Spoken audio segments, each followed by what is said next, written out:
Scrooge is a 1970 musical directed by Ronald Neame. Yeah, unsurprisingly, it's based on A Christmas Carol. Do I really need to do the plot for this?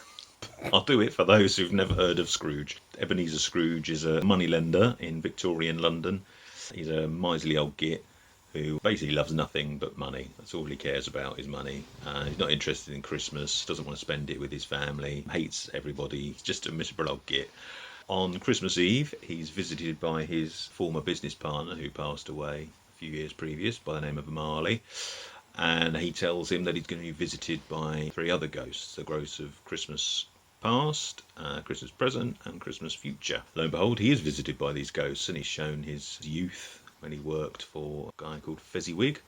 He wasn't quite such a miserable git and fell in love with Fezziwig's daughter, but it didn't go to plan, and that's one of the reasons that turned him into the sort of miserly man that he is now. And then he goes and sees Christmas present, and they visit Bob Cratchit, who works for him and is grossly underpaid. He's a sort of happy guy and tries to make the best of it, and obviously he's the father to Tiny Tim, who's a sickly child who might not make it many more Christmases. And then he goes to the future, and well, I won't spoil it if you haven't seen it. I mean, if you haven't, then where have you been living?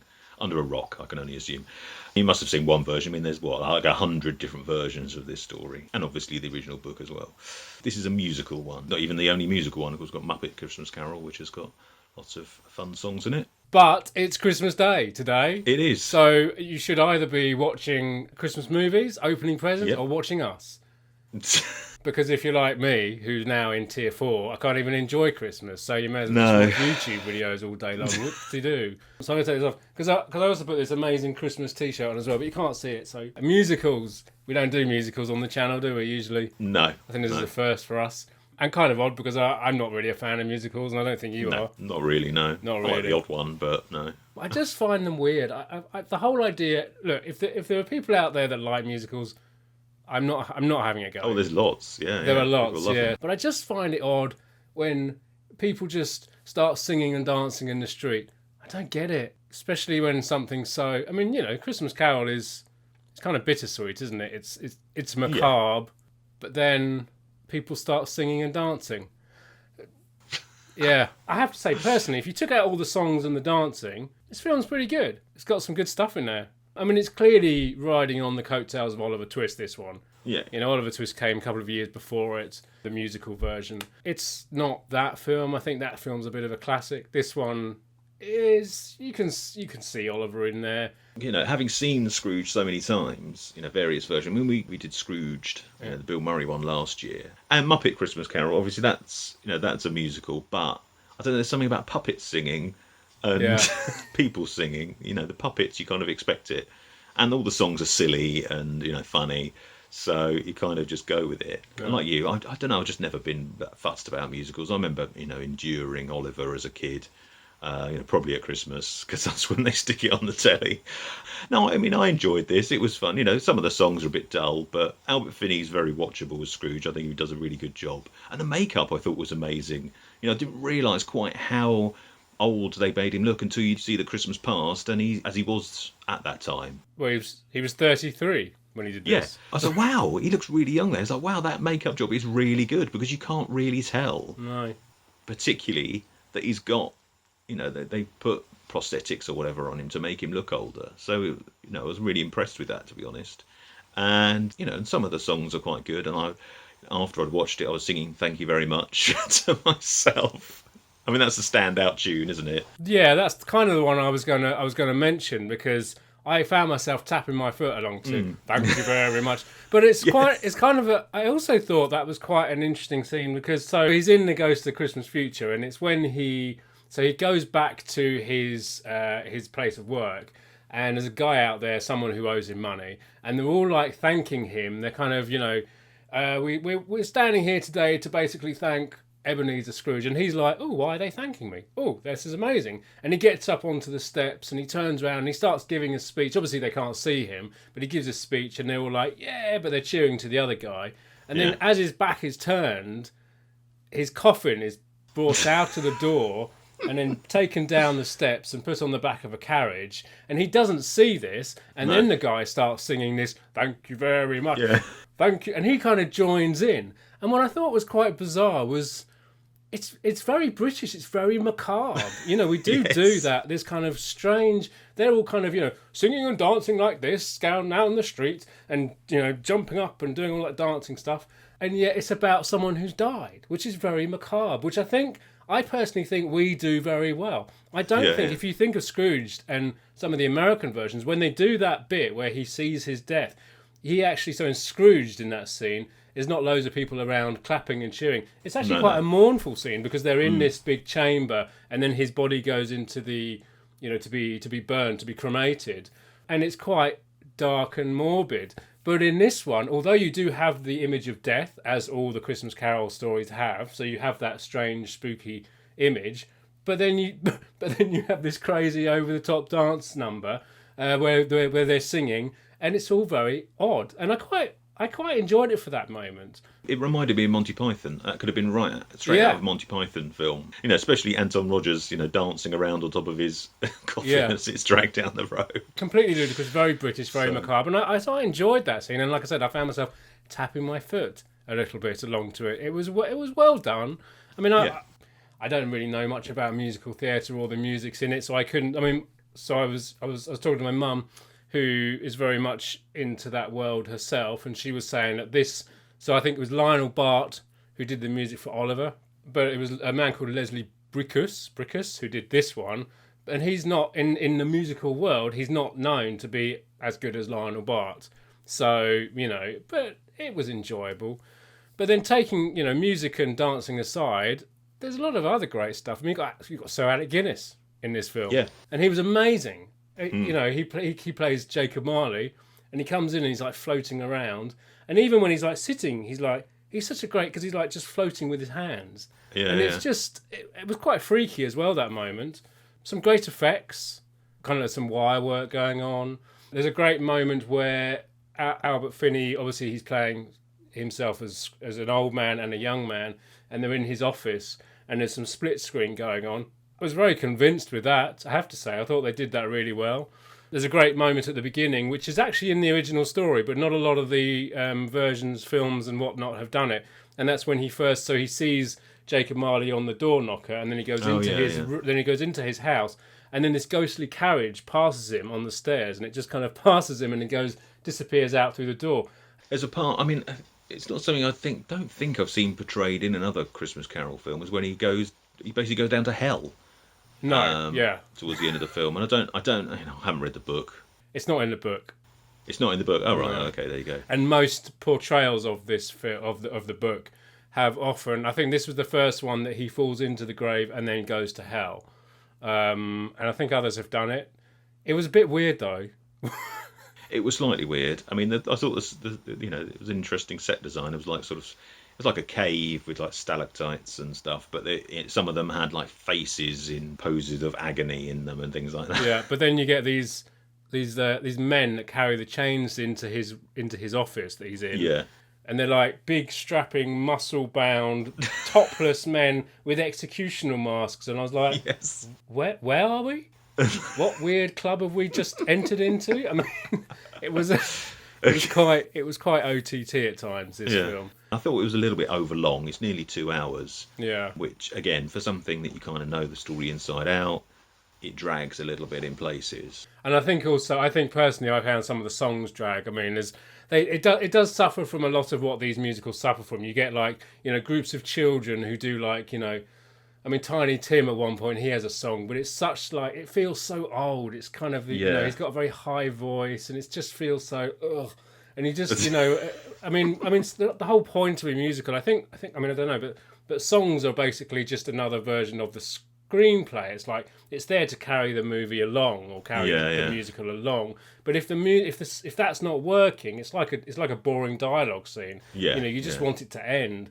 And they often do these kind of, you know, the big ensemble pieces are great fun because there's lots of people dancing and there's lots of movement going around. But when it's just one person, there's a moment when Albert Finney, when he's a young man and he's, you know, wooing his wife-to-be, or not, as the case may be, and they're sitting under a tree, and she's doing this kind of, singing, which just feels so old hat, and it's like, oh, please, just get on with it. There's a bit where they're sat on a carriage and she's like singing at him, and that is always weird. And Albert Finney's just sat there, and you think it doesn't look really like he's enjoying that. It's like she's just singing right in his face, and he's like pretending to ride this carriage. It's like, just felt a bit awkward, to be honest. There's a lot of awkwardness in some of these films, yeah.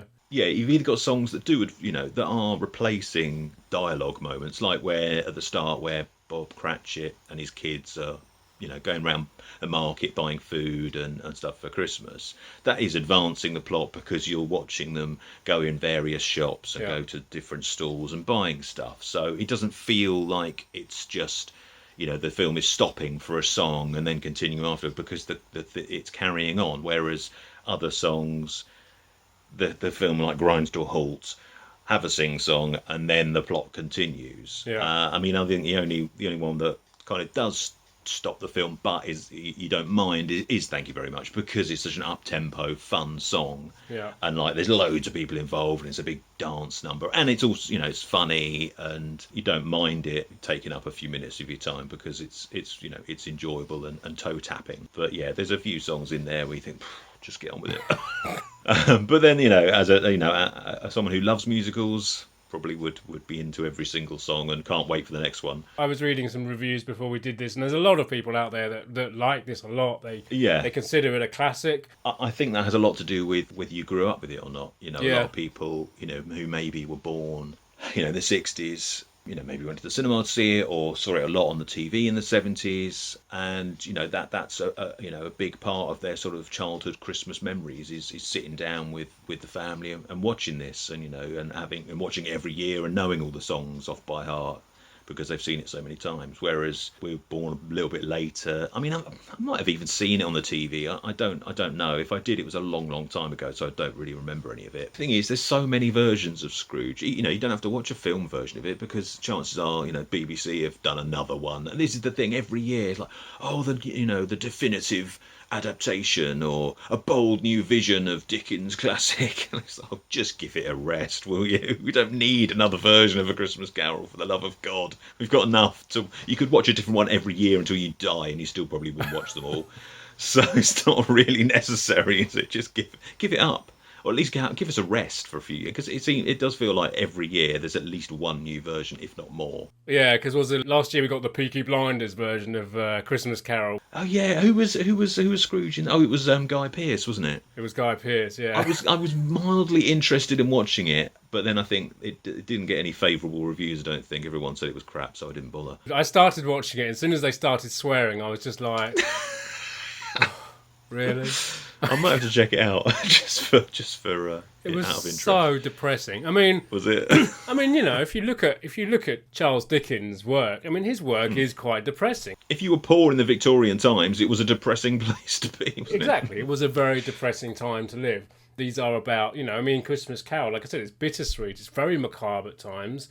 So in a way, doing what it's not Peaky Blinders, but what those guys did to it, in a way, isn't a million miles away from perhaps what it was like. But again, no. I think the trouble is and we're not obviously doing a review of that, but they stuck a load of swearing in it. They stuck a load of modern day. But again, you put modern day stuff in it, and it suddenly doesn't become about the past that it's supposed to be creating.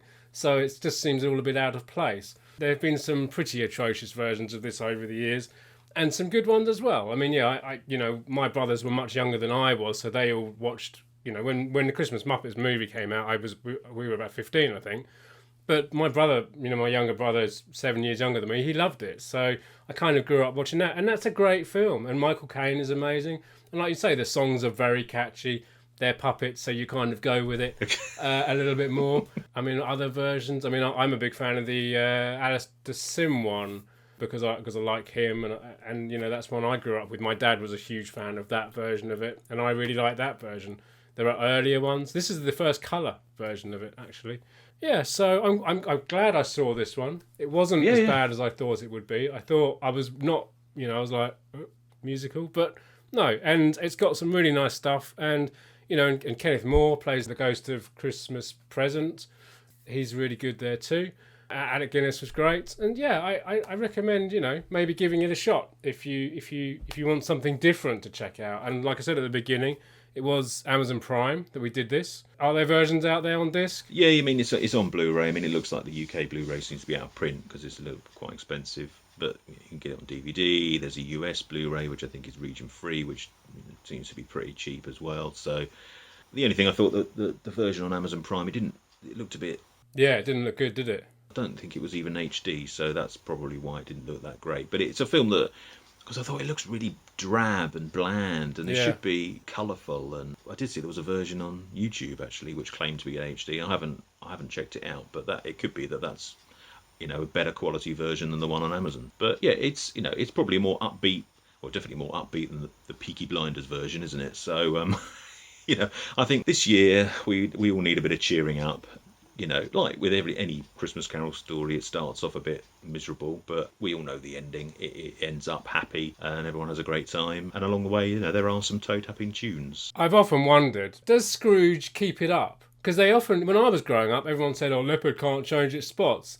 So did Scrooge the next day? Did he get bored of being like all happy and then just go back to being like a bit of a miser? Do you know what I mean? I don't know. Maybe once he checked his safe for all the money that he just spent, I thought, oh God, I've spent a bit too much money.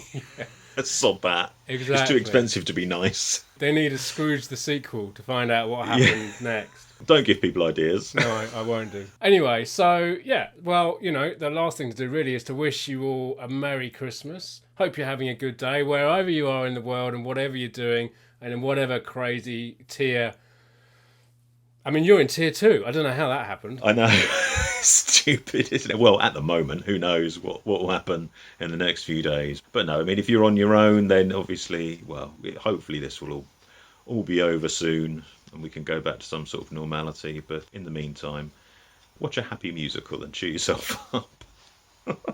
So that was Scrooge, and as always, if you enjoyed the video, let us know in the comments below. Hit the subscribe button over there, and don't forget to push the bell for notifications. There's other videos to check out over here. Come and find us on Twitter, Facebook and Instagram, and join us again soon for another video.